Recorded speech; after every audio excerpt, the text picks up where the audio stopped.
அனைவருக்கும் வணக்கம். மலர்களின் வாசம் காற்று வீசுகின்ற திசையில் மட்டுமே செல்லும். ஆனால் நாம் செய்கின்ற அந்த தர்மமோ நாலா திசையிலும் செல்லும் சொன்னவர் சாணக்கியன் என்று கூறி இன்றைய வகுப்பில் இந்திய சாட்சிய சட்டம் 1872 அத்தியாயம் 2 ரெலவன்சி ஆஃப் ஃபேக்ட்ஸ், இந்த நிகழ்வுகளின் தொடர்பை பற்றி சொல்லுகின்ற இந்த அத்தியாயத்தில் பிரிவு 41 என்ன சொல்கிறது என்பதை பற்றி இப்போது நாம் பார்க்க போகிறோம். என்னவென்றால், relevancy of certain judgments in private etcetera jurisdiction. என்ன சொல்றது? ஒரு பிரைவேட், அட்மிராலிட்டி, இன்சால்வென்சி, மேட்ரிமோனல் இவ்வாறு இருக்கின்ற அந்த அதிகார வரம்பில் பகரப்படுகின்ற அந்த அதிகார வரம்புகளுடைய தொடர்புடைமை என்ன என்பது பற்றி சொல்வதுதான் இந்த பிரிவு 41. என்ன என்று பார்ப்போம். முதலாவதாக, a final judgment or final order or final degree competent court in the exercise of probate, matrimonial, admiralty or insolvency jurisdiction. என்ன சொல்லுது? இப்படி பார்க்கணும். காம்பிடன்ட் கோர்ட் ஒரு தகுதி வாய்ந்த நீதிமன்றமானது அது இந்த private, matrimonial, admiralty or insolvency இதன் மூலமாக, இந்த அதிகார வரம்பின் மூலமாக அது செலுத்தி ஃபைனல் ஜட்ஜ்மெண்ட் முடிவான தீர்ப்பு அல்லது முடிவான கட்டளை அல்லது முடிவான தீர்ப்பாணையை வழங்குகிற போது அதன் மூலமாக confers legal character of any person, சட்டப்படியான தகுதி எதையேனும் எவருக்கேனும் வழங்குகிற அல்லது கொடுக்கின்ற, ஆர் டேக்ஸ் அவே அல்லது legal character of any person takes அவேனா அவ்வாறான அந்த சட்டப்படியான தகுதி எதையேனும் யாரிடமிருந்து அதை எடுத்துக்கொள்கிற அல்லது declares any person entitled to legal character, அந்த சட்டப்படியான தகுதிக்கு இவர் உரிமை உடையவர் என்று விளம்புகிற டிக்ளேர்ஸ், அல்லது entitled to any specific thing not as against any specified person but absolutely is relevant. என்ன சொல்றாங்க? எந்த ஒரு பொருள் மீதான அந்த உரிமையானது ஒரு குறிப்பிட்ட நபருக்கு எதிரானது மட்டும் என்று இல்லாமல் பொதுவானது, என்னது, வரம்பற்ற முறையில் இருக்கிறது என்று பிறப்பிக்கின்ற முடிவான தீர்ப்பு அல்லது முடிவான கட்டளை அல்லது முடிவான தீர்ப்பாணையானது தொடர்புடையதாகும். ஓகே, அடுத்து இது எப்பொழுது தொடர்புடையது என்று சொன்னால், when the existence of any such legal character or title is relevant. என்ன சொல்றாங்க? இந்த சட்டப்படியான தகுதியினுடைய உண்மையோ அல்லது இந்த உரிமையினுடைய உண்மையோ தொடர்புடையதாக இருக்கும் போது இது தொடர்புடையது என்று சொல்கிறது. ஓகே, அடுத்து இப்பொழுது judgment, order or decree is conclusive proof.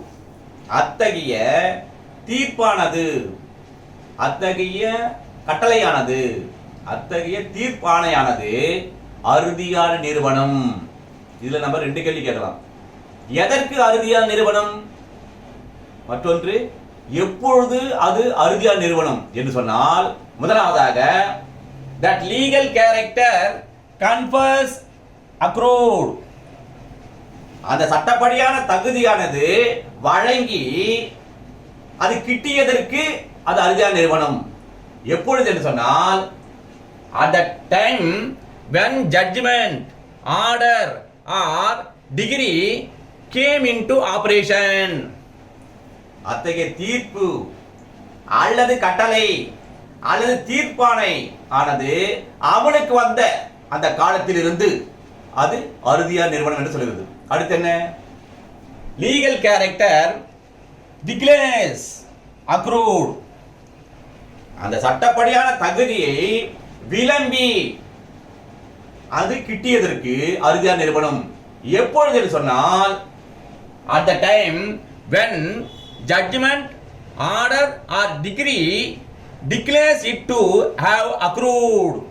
சொல்றாங்க அந்த தீர்ப்பு அல்லது அந்த கட்டளை அல்லது தீர்ப்பாணையானது எப்பொழுது அவருக்கு கிடைக்க வேண்டும் என்று விளம்பிய காலத்திலிருந்து அது அறுதியான நிறுவனம் என்று சொல்கிறது. ஓகே, அடுத்து இப்பொழுது legal character takes away seized சொல்றது ஒரு சட்டப்படியான தகுதியானது ஒருவரிடம் இருந்து எடுத்து விடுவதனால் அவருக்கு அந்த தகுதியானது சீஸ் அற்று போய்விட்டது அல்லது இல்லாமல் போய்விட்டது என்பதற்கு அறுதியான நிறுவனமாகும். எப்பொழுது என்றால் at the time when judgment, order or degree declares that it had ceased or should cease. தீர்ப்பு அல்லது கட்டளை அல்லது தீர்ப்பாணையானது அவருக்கு அந்த தகுதியானது இல்லாமல் போய்விட்டது என்றோ அல்லது இல்லாமல் போக வேண்டும் என்றோ விளம்பிய காலத்திலிருந்து அது அற்று போய்விட்டது என்பதற்கு அறுதியான நிறுவனமாகும் என்று சொல்கிறது. ஓகே, அடுத்து anything property declares entitled to the property such person. என்ன சொல்றாங்க? எந்த பொருளுக்கு எவரேனும் உரிமையுடையவர் என்று விளம்பியதனால் அந்த பொருளானது அத்தகைய நபரின் சொத்து என்பதற்கு இது அறுதியான நிறுவனமாகும். ஓகே, அடுத்து எப்பொழுது என்றால் at the time when judgment, order or degree declares that it had been or should be his property. சொல்றாங்க தீர்ப்பு கட்டளை அல்லது தீர்ப்பாணை அதில் அந்த பொருளானது எந்த காலத்தில் இருந்து அவருடைய சொத்தாக இருந்தது என்றோ அல்லது சொத்தாக இருக்க வேண்டும் என்றோ விளம்பிய காலத்தில் அது அவருடைய சொத்துதான் என்பதற்கு அது அறுதியா நிறுவனமாகும் என்று சொல்கிறது. ஓகே, அடுத்து இப்போ இதையும் ஒரு பட விளக்கத்தோட பார்த்தோம்னா நமக்கு ஈஸியாகவும் புரியும், மெமரியில் இருக்கும். இந்த நீதிமன்றம் இருக்குல்ல, இந்த நீதிமன்றத்தில் ஒரு வழக்கு நடைபெறுகிறது. அது ஒரு லீகல் கேரக்டரானது தொடர்புடையதாக இருக்கின்றது. இது என்ன? இது காம்பிடன்ட் கோர்ட், அதாவது தகுதிவாத நீதிமன்றமானது அந்த லீகல் கேரக்டர் என்ன? இந்த லெகட்டி என்ற அந்த லீகல் கேரக்டரை வழங்கி பிறகு இந்த ஃபைனல் பிரைவேட் ஆர்டர் மூலமாக அவருக்கு கிடைக்கின்றது. இந்த ஃபைனல் பிரைவேட் ஆர்டர் ஆனது இங்கே தொடர்புடையது மற்றும் அறுதியா நிறுவனமாகிறது. இது எப்பொழுது அறுதியா நிறுவனம் என்று சொன்னால் இந்த பிரைவேட் ஆர்டர் மூலமாக 4/1/2022 அமலுக்கு வந்து இந்த லெகட்டிக்கு கிடைக்குதுல அந்த தேதியிலிருந்து அது அறுதியா நிறுவனமாகும் என்று சொல்கிறது. ஓகே, அடுத்து இப்போ டேக்ஸ் அவே என்பதற்கான பட விளக்கம் பார்ப்போம். இது நீதிமன்றம். இந்த நீதிமன்றத்தில் கணவன் மனைவிக்கு இடையே ஒரு வைகாமி வழக்கு நடைபெறுகிறது. இவர் கணவர், இந்த ஹஸ்பண்ட் என்கின்ற அந்த லீகல் கேரக்டர் தான் இங்க தொடர்புடையது. இது நீதிமன்றம் என்னன்னா காம்பிடன்ட் கோர்ட், ஃபேமிலி கோர்ட்ல இந்த கணவன் மனைவி இருவருமே ஏற்கனவே விவாகர வழக்கு தாக்கல் செய்து அந்த வழக்கானது என்ன பண்ணுது? ஃபைனல் மேட்ரிமோனியல் ஆர்டர் மூலமாக இந்த கணவன் மனைவி என்ற அந்த லீகல் கேரக்டரை டேக்ஸ் அவே எடுத்துவிட்டு அந்த தகுதியானது அற்று போய்விட்டது என்று ஃபைனல் மேட்ரிமோனியல் ஆர்டர் மூலமாக இந்த நீதிமன்றம் தீர்ப்பு வழங்கியிருக்குது. இந்த ஃபைனல் மேட்ரிமோனியல் ஆர்டர் தான் இந்த நீதிமன்றத்தில் தொடர்புடையது மற்றும் அந்த கன்க்ளூசிவ் ப்ரூஃப் அறுதியான நிறுவனமாகிறது. இந்த அறுதியான நிறுவனம் எப்பொழுது என்று சொன்னால் இந்த date of final matrimonial order இருக்குல்ல, இந்த ஆர்டர்ல 4/1/2022 இந்த கணவன் மனைவி என்ற அந்த சட்டப்பூர்வ தகுதியானது இவர்களுக்குள் இல்லை, அற்று போய்விட்டது என்று அந்த தேதியிலிருந்து இது அறுதியா நிறுவனம் என்று கூறுகிறது. ஓகே, அடுத்து இப்ப டிக்ளேர்ஸ் விளம்பரங்கள்ல அதற்கான ஒரு படம் பார்ப்போம். இது நீதிமன்றம் இருக்குல்ல, இந்த நீதிமன்றத்தில் ஒரு மணி சூட் நடைபெறுகிறது. இந்த மணி சூட்ல இவருக்கல்ல இவன் சொல்றான், ஐ ஆம் இன்சால்வென்ட் யுவர் ஆனர், ஐயா நான் வந்து நொடிப்பினர் எழுதிவிட்டேன், என்னால் எந்த கடன்காருக்கு பணம் கொடுக்குவதற்கு என்னிடம் எதுவும் இல்லை என்று சொல்கிறார். அப்ப இந்த இன்சால்வென்ட் என்ற கேரக்டர் லீகல் கேரக்டர் இந்த நீதிமன்றம் தொடர்புடையது. இது என்ன நீதிமன்றம்? காம்பிடன்ட் கோர்ட், அதாவது இன்சால்வென்ஸ் கோர்ட்ல ஏற்கனவே இந்த ஃபைனான்ஸ் இருக்கார்ல இவர் ஒரு வழக்கு போட்டிருக்கார்.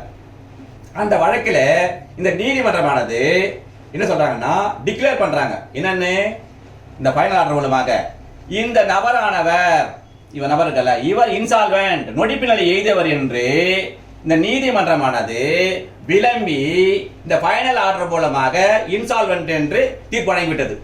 இந்த ஃபைனல் ஆர்டர் இருக்குல்ல, இன்சால்வென்ட் என்ற ஃபைனல் ஆர்டர், இது இந்த நீதிமன்றத்தில் தொடர்புடையது மற்றும் அறுதியா நிறுவனமாகிறது.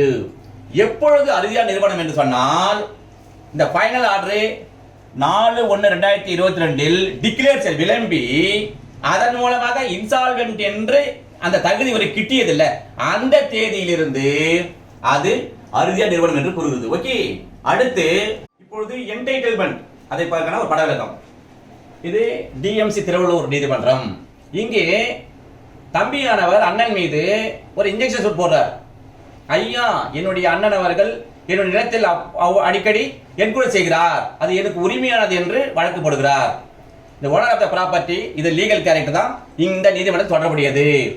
இப்படி இருக்கின்ற போது ஏற்கனவே இந்த காம்பிடன்ட் கோர்ட், அதாவது சப்கோர்ட் திருவள்ளூர்ல இங்க ஒரு வழக்கு நடைபெறுது. யாரையும் பார்ட்டிஷன் போட்டிருக்காங்க, அண்ணன் தம்பி பார்ட்டிஷன் போட்டாங்கல்ல, அந்த பார்ட்டிஷன் சூட்ல இந்த நீதிமன்றம் என்ன தீர்ப்பு வழங்கியதுன்னு சொன்னால், declare to be entitle is property, இந்த சொத்தானது இவருக்கு தான் உரிமையானது என்று இந்த ஃபைனல் ஜட்ஜ்மெண்ட் மூலமாக இந்த நீதிமன்றம் விளம்பி இருக்கின்றது, டிக்ளேர் பண்ணியிருக்கிறார்கள். இந்த ஃபைனல் ஜட்ஜ்மெண்ட் இல்ல, டிக்ளேர் பண்ண ஃபைனல் ஜட்ஜ்மெண்ட், இந்த ஜட்ஜ்மெண்ட் ஆனது இந்த நீதிமன்றத்தில் தொடர்புடையது மற்றும் அது அறுதியா நிறுவனமாகிறது. எப்பொழுதிலிருந்து அது அறுதியா நிறுவனம் என்று சொன்னால், இந்த 4/1/2022 இந்த சொத்தானது இவருக்கு தான் உரிமையானது என்று விளம்பிய தேதியிலிருந்து அது அறுதியா நிறுவனமாகிறது. ஓகே, அடுத்து இப்பொழுது what is judgment in rem என்றால் என்ன என்பதை பற்றி பார்ப்போம். இந்த ரெம் என்பது லாட்டின் வேர்ட் தான். அதற்கான மீனிங் என்ன? against the matter. என்ன சொல்லுது? against the whole world. இந்த ஜட்ஜ்மெண்ட் இன் ரெம் ஆனது உலகம் முழுவதற்கும் பொருந்தும். அடுத்து என்ன? not restricted to the parties alone. இது தரப்பினர்களை மட்டுமே கட்டுப்படுத்துவது அல்ல. அடுத்து என்ன? conclusive proof. அறுதியான நிறுவனம். section 41 deals with this principle. அடுத்து என்ன? judgment in personam. personam என்பது லாட்டின் வேர்ட். அது என்ன meaning? against the person. judgment is given to parties which binds only the parties. தீர்ப்பானது ஒரு தரப்பினருக்கு கொடுக்கப்பட்டால் அந்த தீர்ப்பு அந்த தரப்பினர்கள் மட்டும் தான் கட்டுப்படுத்தும் என்று சொல்கிறது. Okay, section 40 deals with this principle. Okay, அடுத்து இப்பொழுது டிரான்ஸ்லேஷன், மொழிபெயர்ப்பு அல்லது மொழியாக்கம். இந்த பிரிவில் உள்ள ஆங்கில வார்த்தைக்கு அதற்கு தமிழ் என்ன வார்த்தை என்பதை பார்க்க போகிறோம். இது எதற்கு பயன்படும் என்றால் டிரான்ஸ்லேஷன் பேப்பருக்கு நமக்கு பயன்படும். ஓகே, பிரைவேட் உயில் சான்றளிக்கப்பட்ட, மேட்ரிமோனியல் மனைவியல் அல்லது திருமணம் சம்பந்தமான, அட்மிராலிட்டி கடலியல் அல்லது கடல் சார்ந்த, இன்சால்வென்சி நொடிப்பியல் அல்லது கடன் திரும்ப செலுத்த இயலா நிலை, கன்க்ளூசிவ் ப்ரூஃப் அறுதியான நிறுவனம், கன்ஃபர் வழங்குதல், டிக்ளேர் விளம்புதல், என்டைட்டில் உரிமை உடைய, லீகல் கேரக்டர் சட்டபூர்வமான தகுதி, அக்ரூட் கிட்டியது அல்லது கிடைத்தது, சீஸ்டு அற்று போய்விட்டது, எக்ஸிஸ்டன்ஸ் உண்மை அல்லது இருத்தல், எக்ஸைஸ் ஜூரிஸ்டிக்ஷன் அதிகார வரம்பை செலுத்துதல், ஜட்ஜ்மெண்ட் தீர்ப்பு, ஆர்டர் கட்டளை, டிக்ரி தீர்ப்பாணை. ஓகே, அடுத்து இப்பொழுது இந்த பிரிவுக்கான தொடர்புடைய பிரிவுகள் என்னென்ன உள்ளது என்பதை பற்றியும் அதனுடைய சட்டங்கள் என்ன என்பதை பற்றியும் பார்ப்போம். ஓகே, சிபிசி 1908ல செக்ஷன் 2 சப்செக்ஷன் 2ல டிக்ரி, செக்ஷன் 2 சப்செக்ஷன் 9ல ஜட்ஜ்மெண்ட், செக்ஷன் 2 சப்செக்ஷன் 14ல ஆர்டர். அடுத்து private jurisdiction, Indian Succession Act 1925 section 2Fல பிரைவேட் டிஃபைன்ட். அடுத்து என்ன? Matrimonial jurisdiction, Special Marriage Act 1954, the Indian Divorce Act 1869, the Hindu Marriage Act 1955, Dissolution of Muslim Marriage Act 1939. அடுத்து என்ன? Admiralty jurisdiction, Admiralty Act 2017. இந்த act வருவதற்கு முன்னால மெட்ராஸ், பாம்பே, கல்கட்டா இந்த உயர்நீதிமன்றம் தான், இந்த உயர்நீதிமன்றம் தான் இது ஜூரிஸ்டிக்ஷன் இருந்தது. இந்த ஆக்ட் வந்த பிறகு எல்லா உயர் நீதிமன்றங்களுக்கும் ஜூரிஸ்டிக்ஷன் உள்ளது. அடுத்து என்ன? Insolvency jurisdiction, insolvency and bankruptcy code 2016. Okay, இந்த பிரிவுக்கான கேஸ் ஆசை பார்ப்போம். Syed Askari Hadi Ali Augustine Imam vs state Delhi administration and another 2009 volume 5 Supreme Court cases page number 528. இந்த வழக்கு என்ன சொல்லுதுன்னா, ஷமீம் அம்னா இமாம் எக்ஸிக்யூட்டட் வில் யாருக்கு ஃபேவராக? சையத் அஸ்காரி ஹடி அலிக்கு ஃபேவராக. அவர் அந்த வில்லு சம்பந்தமாக ஒரு அப்ளிகேஷன் போடுகிறார். அது மட்டுமல்லாமல் அவர் இந்த கிராண்ட் ஆஃப் மியூட்டேஷனுக்காக ஒரு அப்ளை பண்றார். நீதிமன்றம் என்ன எழுது பண்ணதுன்னா, இந்த மியூட்டேஷனை அக்செப்ட் பண்ண முடியாது என்று சொல்லிவிடுகிறது. ஏனென்றால் அவர் இந்த ஒரிஜினல் வில்ல ப்ரொடியூஸ் பண்ணவில்லை, அந்த பொசிஷனே கொஸ்டின்ல இருக்குது. அதே போல இந்த சிவில் கோர்ட்ல அந்த டைட்டில் சூட் பெண்டிங் இருக்குது என்று சொல்லிவிடுகிறார்கள். ஓகே, அடுத்து இரண்டாவது வழக்கு Sunanda versus Subbarao, all India reporter 1957 Andhra Pradesh page number 424. இந்த வழக்கு என்ன சொல்லுது? The decree of dissolution of marriage under the Madras Hindu Bigamy Prevention and Divorce Act is judgment in rem. என்ன சொல்லுது? சுனந்தா இந்த அம்மாவுக்கும் சுப்பாராவ் இவர்களுக்கிடையே நீதிமன்றத்தில் விவாத வழக்கு நடைபெறுகிறது. நீதிமன்றமானது இவருடைய திருமண பந்தத்தை முறித்து தீர்ப்பு வழங்குகிறது. இந்த தீர்ப்பானது ஜட்ஜ்மெண்ட் இன் ரெம் என்று சொல்லப்படுகிறது இந்த வழக்கு. ஓகே, அடுத்து என்ன? Official assignee of Madras versus official assignee of Rangoon, all India reporter 1924 Madras page number 269. இந்த வழக்கு என்ன சொல்லுது? Declaring a person to be a partner of a insolvent firm would not operate as a judgment in rem under section 41. என்ன சொல்லுது? இது வந்து இன்சால்வன்ட் fame. இந்த ஃபேமுக்கு இவரை பார்ட்னராக நியமிக்கிறார்கள். இது இந்த பிரிவு 41 படி இந்த ஜட்ஜ்மெண்ட் ரெம்மாக ஆபரேட் ஆகும் என்றால் ஆபரேட் ஆகாது என்று சொல்கிறது. ஓகே, இப்பொழுது கொஸ்டின் அவர்ஸ், கேள்வி நேரம். இந்த பிரிவுக்கான ஒரு கேள்வியை நானே ஒன்று தயார் செய்திருக்கிறேன். அதற்கான பதிலும் 4 ஆப்ஷன் இருக்குது. அதில் எந்த பதில் சரியானது என்று நீங்கள் சொல்றீங்க. கேள்வி என்ன? Which section deals with conclusive proof in chapter 2 of Indian Evidence Act 1872? A என்ன? section 40. B என்ன? section 41. C என்ன? section 42. D என்ன? section 43. இப்போ முதல்ல எப்போ சொல்வது போல எலிமினேஷன் ரவுண்ட் எது நிச்சயமாக இருக்காது என்பதை நீங்கள் முதல்ல எடுத்து விட வேண்டும். எது இருக்காது? 40 இருக்காது, 43 இருக்காது. இது ரெண்டு தான் நேரிங் ஆன்சர், எக்ஸாக்ட் ஆன்சர். இது நேரிங் ஆன்சர், இது இல்ல. அப்ப எக்ஸாக்ட் ஆன்சர் 41. இவ்வாறாக நீங்கள் ஒவ்வொரு சட்டப்பிரிவுக்கும் இது போன்ற பல கேள்விகளை நீங்களாகவே தயார் செய்து தொடர்ந்து பயிற்சி செய்து முயற்சி செய்து வந்தால் உங்கள் வெற்றி நிச்சயம் என்று கூறி அடுத்த சந்திப்போம். நன்றி, வணக்கம்.